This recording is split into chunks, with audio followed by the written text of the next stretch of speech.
Welcome to another hands-on, and this time we're having a look at Borderlands 2. It's taken us a while to get here, but I blame the backlog that I got it to over Christmas. In particular, this is a 4-player co-op mission that we gave a dabble on a couple of days ago. We've been always looking for multiplayer games to play in our mini LAN parties, and after dabbling with things like Left 4 Dead and I think a rather atrocious attempt at one of the early Morrowinds. I can't remember which one it was, but there was a permadeath one. That basically meant that about half an hour into our adventure, one of us died, and then we spent the next half hour trying to figure out how to resurrect him. Turns out you couldn't. So something like Borderlands is a nice change of pace from that. It's a follow-up to well, the original Borderlands, and I had mixed feelings about that. I think I'd come off the back of a WoW stint, and so I was looking for something that was slightly more action-based when it came to group survival, but the missions and just the structure of it left me cold. It was as if I was back in Azeroth, but with, I don't know, less charm. It was just go here, shoot these scrags, go there, shoot some more scrags, and I was a bit reticent about getting back into Borderlands 2, but I have to say, it won me over. For one thing, everything's better with co-op, isn't it? Even a horrendous game can be elevated by playing with your friends, but Borderlands 2 has more going it than the pity vote like that. It actually manages to take what the first one did and actually inject a lot more, such as far more teamwork, a lot more humour, and the missions seem far better structured. So this, I mean, I'll be honest, running around trying to shoot things with 4 people and not looking like a lunatic talking to you as well as the 3 people I'm playing with wasn't easy. So I frapped this the other night, and we're just having a look back at it now. So I don't know, again, welcome feedback on this. Don't know how it's going to sound, because I'm at the moment watching myself play and figure out what the hell I'm doing. So this little thing here, we've just come off the back of the first mission, and that was us fighting a whole load of yetis. I think we just spawned back into the village. Finding my bearings. So of course Borderlands is mainly about guns. It has one of the most ridiculous weapon randomizers I've ever seen, but also equally awesome because of it. Oh, this is me looking at my skill tree. You can play one of 4 classes. They're pretty much split up into an assassin, a close combatter. I think I'm the commando, which is a general gunner. There's a gunzerker, which I think he likes his heavy weapons, and what's the other one? I forget. The sniper, the assassin. Oh, there's basically a magic dude who I can only imagine to fill the quartet. Yeah, I chose the commando partly because it was the only one left, partly because he has a turret, and I always have a soft spot for any class who can throw down a turret just to rattle some bullets at the enemies. But here, one of the early missions gave us a sniper rifle, and it's incredibly satisfying. It's got a nice long range on it, and one of the things we definitely picked up with Borderlands 2 is you don't actually have to specialise necessarily with what guns you use, because some of the early missions gave us some crazily specced out pistols, and then we got given this sniper rifle, so for a while we all just sat at the top of this heap sniping away. But even the sniper is obviously far better with it, but I'm supposed to be better with assault rifles, and I'm still happy to pick them off.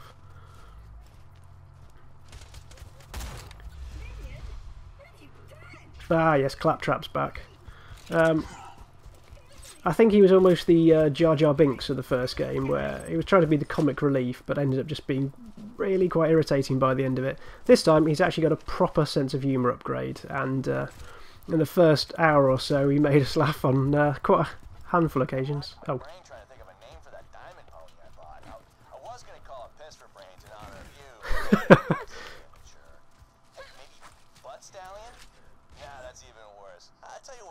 I mean, I might be the puerile, but if you call a horse butt stallion, I'm gonna laugh. I'm gonna laugh at it.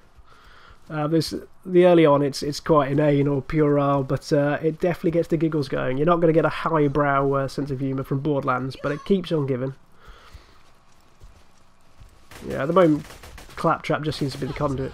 This is one of the special powers. That's our caster, who's basically just puts one of the bad guys in stasis.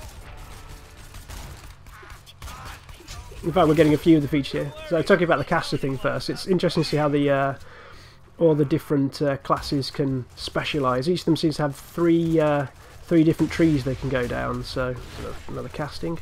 So every time we shoot him in the bubble, we get health back, which is quite a nice way of simulating a healer of the party. Stealing guns mid-battle, don't tell my friends. The commander was an interesting one, because you can either upgrade your guns to be absolutely shit hot, or you can upgrade your turret to be shit hot, but of course you can try and balance it, or just try and min-max all the way down it. But they seem to give you far more options than they did in the first Borderlands. A lot more specialisations, and because Lindsay and Steve there, our assassin, he's the only one with a sword, and I think he was the only. I don't think he quite understood the fact this was a gun game, and yet he brought a knife to the party. But the skills that you could get, you could either max out your assassination to sneak up on enemies, or get health back when you stab them in the back, so a lot of variety in that. Which is surprising for a game that is just guns. I should probably clarify, the diamond horse I've been telling you about, it's not a sculpture or anything. It's a living horse that actually has to be made of... Yeah, actually, I'll go get it. It keeps on giving. Say hello. Yeah. Handsome Jack's the antagonist of the situation. He's not happy that we're trying to find some treasure from out from under him. Light the fuses, bitches! We get to our first boss battle of the evening. They do a good job of introducing the main characters with a bit of a cinematic aplomb like that.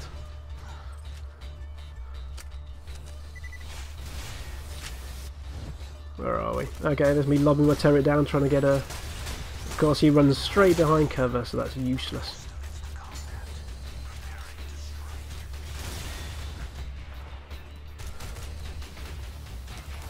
I think for the first half of this game, I actually forgot that I could use the turret. It seems quite a almost passive ability.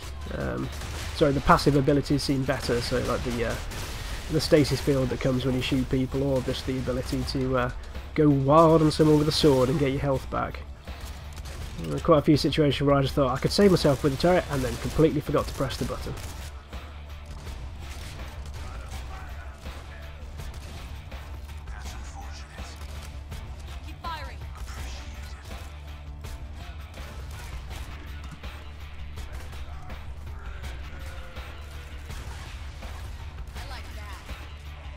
Yeah, this was sort of the first real challenge that we'd had. I think we'd died a few times running in and not really backing each other up, because in Borderlands 2 there's the nice task of scaling the enemies around you. So if you've got 4 players, then they will scale the bad guys to suit 4 players.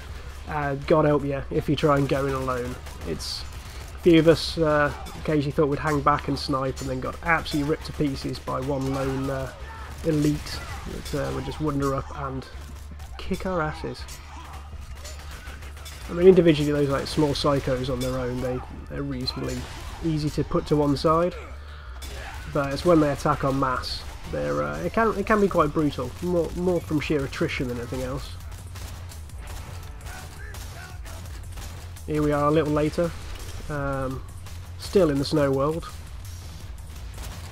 It's actually one of those weird things where, actually before we get there, you can see Steve's down. One of the nice aspects is that you can just revive people as well, so there's no instant out. You don't have to necessarily just warp back to the previous spawn point.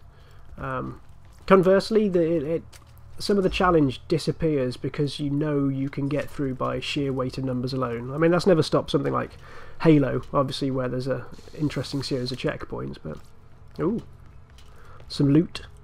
Yeah, a lot of Borderlands is spent staring at these little graphs and saying, well, that damage is less than this, but then this one does explosive and this one does fire damage. So what am I picking up here? The Grenadier. I think over the course of the this happens a lot as well. Expect every time you go in a party that every time loot's dropped that everyone stand still, everyone will pull up their pause menu and they'll be basically playing top trumps with their guns. The joy of the randomisation of the guns is that you can get some truly wonderful elements. I think early on I had a pistol that shot 5 bullets, which proved interesting, especially with the Yetis. So you just fire a couple of shots. The pistol itself wouldn't be very powerful, but then they'd spontaneously burst into flames as their bullets touched them and did damage over time. Then we found a shotgun that was highly inaccurate, but if you get close enough, then they would just destroy anything it touched. So here they found the health vending machine.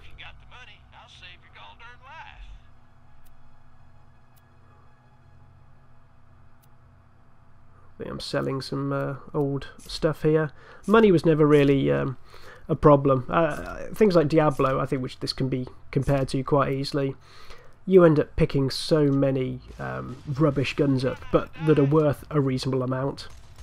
You just end up hoiking those at the next village. Oh dear, robot minions started some trouble that he can't finish.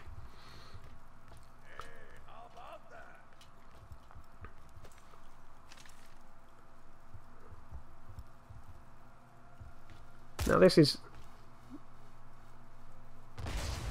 that was about the only reasonable shot I think I ever got off with this gun. It's nice to see that you can randomise an assault rifle that suddenly turns into a grenade launcher. But when you're trying to pick people off like this, who knows where that bullet's going to end. It's novel, but call me a simpleton, but I like having a gun that will explode where you point it.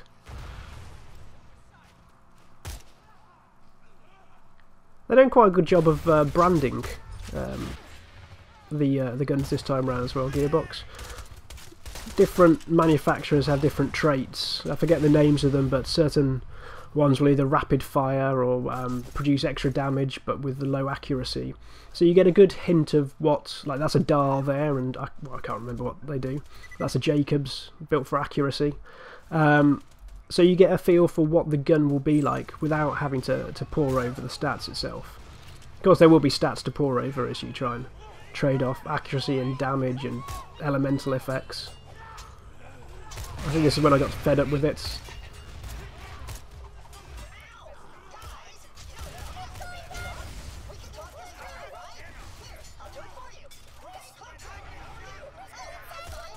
Some more spooky effects there to get back health.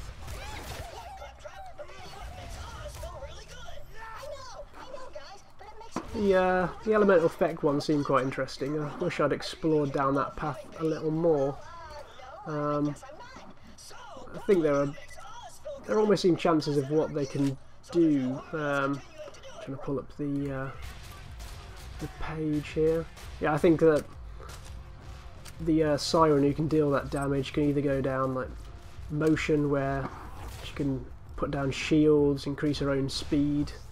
But I think that phase lock thing just seems quite key to her abilities.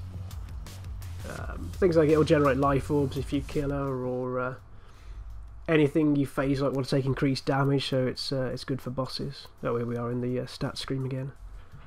Probably should edit out half of these because you'll find out half the quick look spent in that.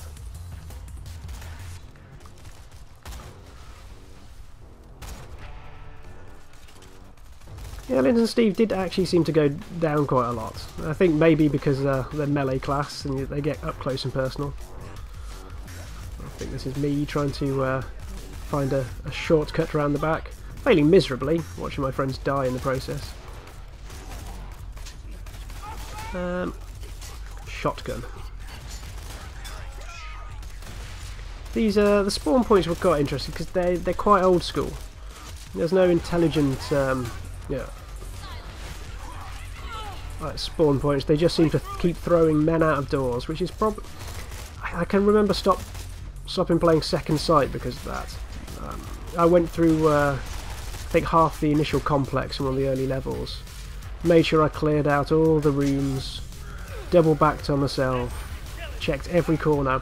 Then as soon as I walked out of one room, boom, monsters started spawning from behind it. And I think I'm just past that unintelligent way of spawning things. Admittedly, that was about 6-7 years ago. But it did disappoint me, the fact that you could just stand there with a shotgun in front of the spawn points and just die, die, die, die, die.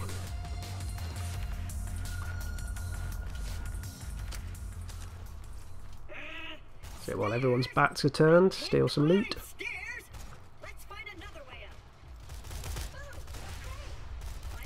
If you're thinking all the action looks the same, then yeah, you're probably right. We got to the end of the evening. I think we played, let's say, like maybe 5-6 hours, and we did have a blast. I don't think we could complain about that at all. But we did always turn around and go, what have we actually done? There, you get, for a lot of it, you get funneled from one firefight to the next, and it's very hard to tell the difference. Apart from, I think, that we end up in a desert level later on. But it just draws you forward from one firefight to another. And although there's an overarching story and a humour between it all, it gets... If you start to think about what you're doing, it gets a little samey. No. And speaking of samey, here's something completely different. The vehicles... I'd never driven one of these before, and the first thing I was told was it drove like a warthog. And all I can assure you, ladies and gentlemen, is that it does not. As a seasoned Halo player, I was quite put out by that phrase, because I can assure you it does not. They complained when I was driving into walls. They just don't know the differences. It's like, I think it's like handing someone a Ferrari and saying it handles like a Fiat Punto, just because it's got a wheel and 4 wheels underneath it.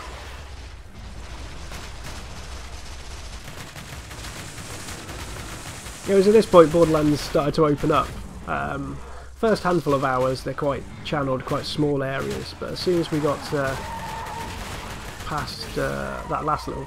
There was a boss fight just after that was, again, just carnage, lots of flames everywhere, but as soon as we got past the second boss fight, it pulls out to open world, which I think, like most MMOs, most games in general, actually, once you're given a bit more choice, then you can start seeing the game for what it is, rather than just resenting being put down this single corridor.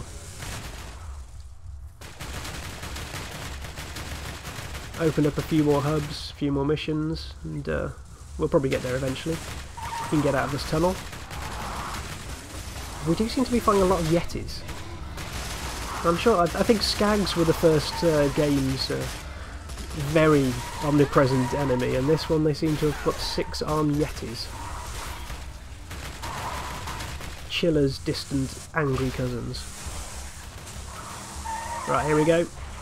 Out into the open world. Still snowy. I guess it gets away from the desert themes of the first game.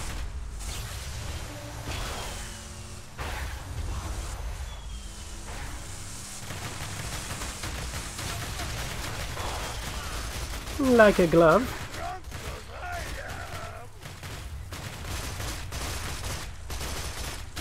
I'm not quite sure if we even know what we're shooting at this point. It's just lay down some fire.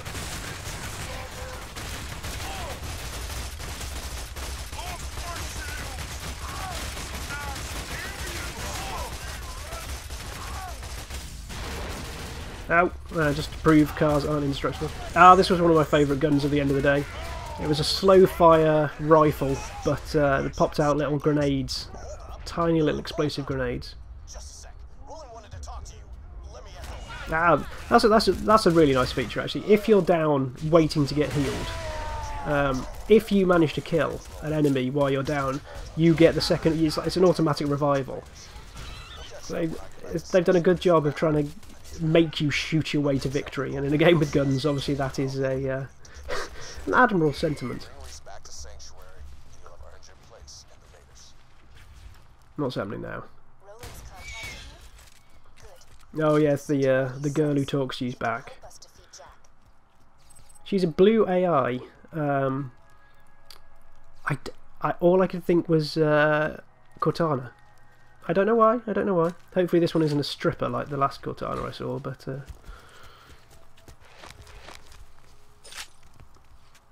the inevitable looting. When all the bad guys are gone, search every bucket, toilet and basin. See what goods you can find.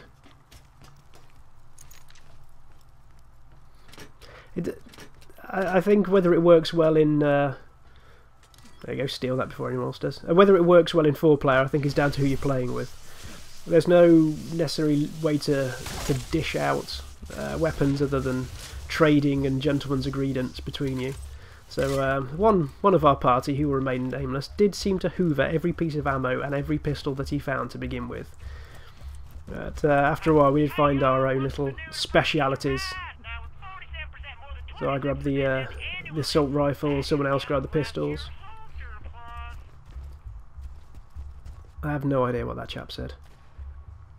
The style's nice though. I do like the heavily cel-shaded approach. I think it's probably going to make it reasonably timeless. Just because you've got that heavy black edge and then everything almost seems like a cartoon in between it. The intros of a skag being dragged behind one of these vehicles and oh, that's a lovely colour. Shall we? I think we shall. A skag being dragged behind one of the vehicles and although that's not the interesting bit. The skag is so highly detailed because it looks like it's been drawn for a comic. It's really quite impressive. Ah yes, not only can you just have a turret gun, you can have a bazooka on the back of your car.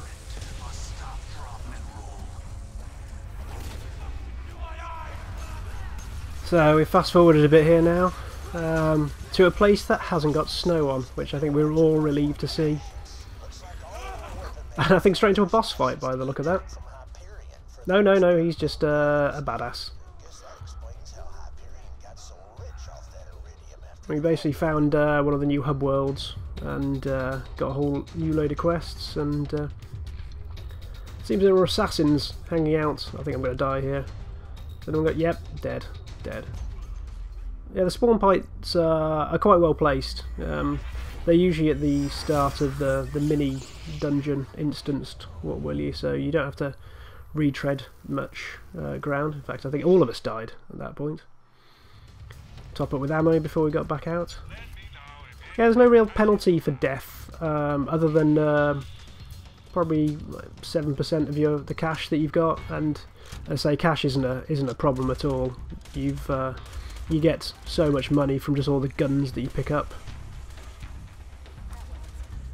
A little lost, hoping they'll have mopped up the bad guy by the time I get there.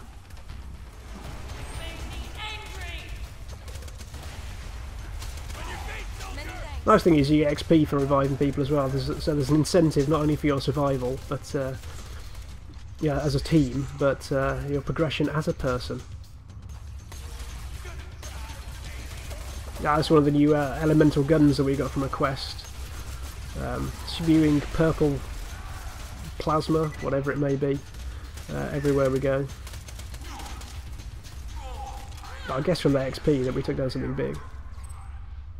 Alright, you mindless gunheads. You're looking for a really hot chick with blue tattoos and mystical powers. A siren, specifically one named Lilith. Yeah, that was the siren from the first game, methinks.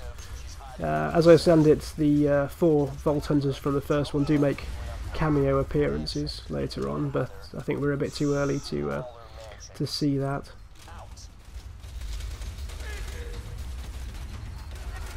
He's glowing great. No, yeah, there's quite a lot of elemental powers for you and for them in this game. There's I think the purple almost rots them, the green's acidic, but it's an interesting set of combinations because some take down armor well, some take down flesh, and it's just layering on top of what's already there with the interesting gun combinations. Nope, that didn't work well. Lob the turret in, hope for the best. Nothing. That was no best at all. Is he gonna let me kill him? Almost. No. Some git on my squad snuck him away.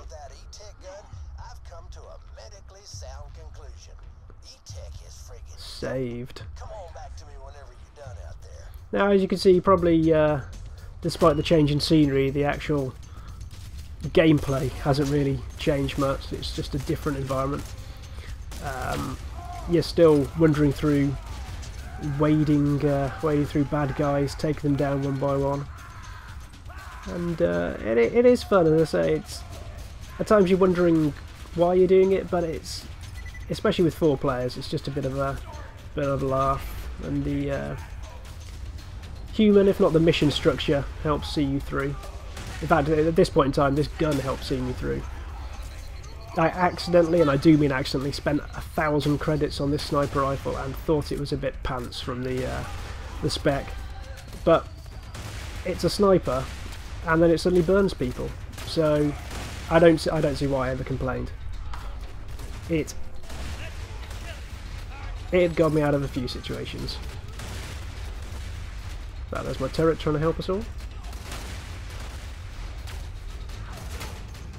Raining down damage on him. It's quite satisfying seeing all the numbers rain off the bads as you just pummel them with bullets. The robot minion is not having a good time with it. Have to set him on fire again. Look at me manfully cower in the corner while my troop mates come to my rescue. I'm waiting for my turret to recharge. I think by this point I'd put a lot of points into my into the turret, so it was doubly effective. I think you get to launch missiles by the end of my my spree.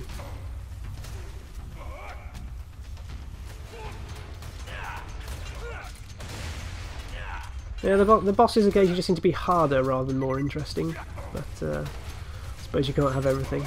It works within the rest of the environment. Even if it just takes a sheer weight of bullets to bring him down.